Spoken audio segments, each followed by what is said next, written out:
think all of us can relate to that feeling you get after taking home a new gun, whether you head straight to the range or take it home to get the thing in your hands.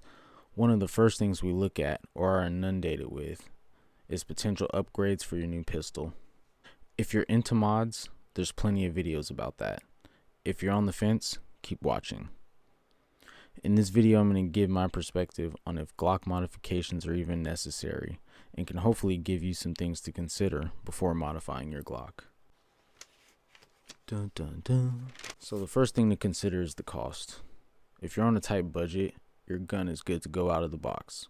What most gun tubers won't say is that you can bypass all of the recommended mods and use your hard-earned money on ammo and training. Don't fall for their perceived authority. They're indirect salesmen for companies sometimes that need to increase sales in perpetuity, whether they disclose it or not. Oftentimes, you don't know you need something until someone tells you about a problem you didn't know existed. My best advice is don't fall for it. If you don't have a problem, then you don't need a solution. The next thing to consider is diminishing returns. At some point, investments don't pay off as much as they cost. While some mods are impactful, most only slightly improve a pistol. As you get your pistol better with mods, the impact of those mods becomes less and less. An example in the real world is an iPhone costs $1,000 and shoots and records video just like a Sony A7S IV, but the price difference is like $3,000.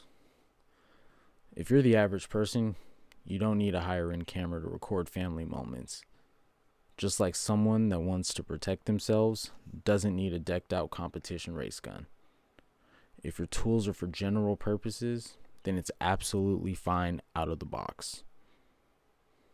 Reliability. There's literally a downside to almost everything. Introducing aftermarket parts increases the likelihood of reliability issues. Depending on the use of your gun, reliability isn't something you want to play with. Now, all mods aren't equal in this regard, but the parts that play a role in the firing and cycling of your gun, such as like the trigger, the slide, etc., should be modified with caution if that pistol is your self or home defense tool. Legal considerations.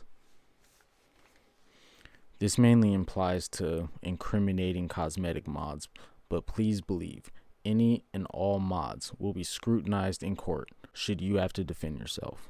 Of course, there are several valid arguments to defend mods, but if your Glock's bone stock, that's less legal hurdles you'll have to jump. In conclusion, I think modifications are cool and useful, but at the same time, there are benefits to a stock pistol.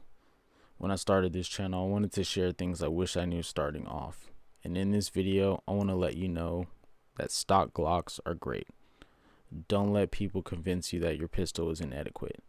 Now, on the other hand, I personally like building and modifying my guns, and I even have a list, small albeit, of mods that I do to every Glock I own.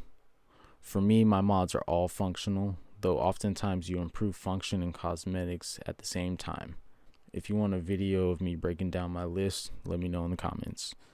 If you're the type that likes to customize things, have a ball. But if not, that's okay too. Y'all be easy. Keep you and yours safe. And as always, stay dangerous, y'all.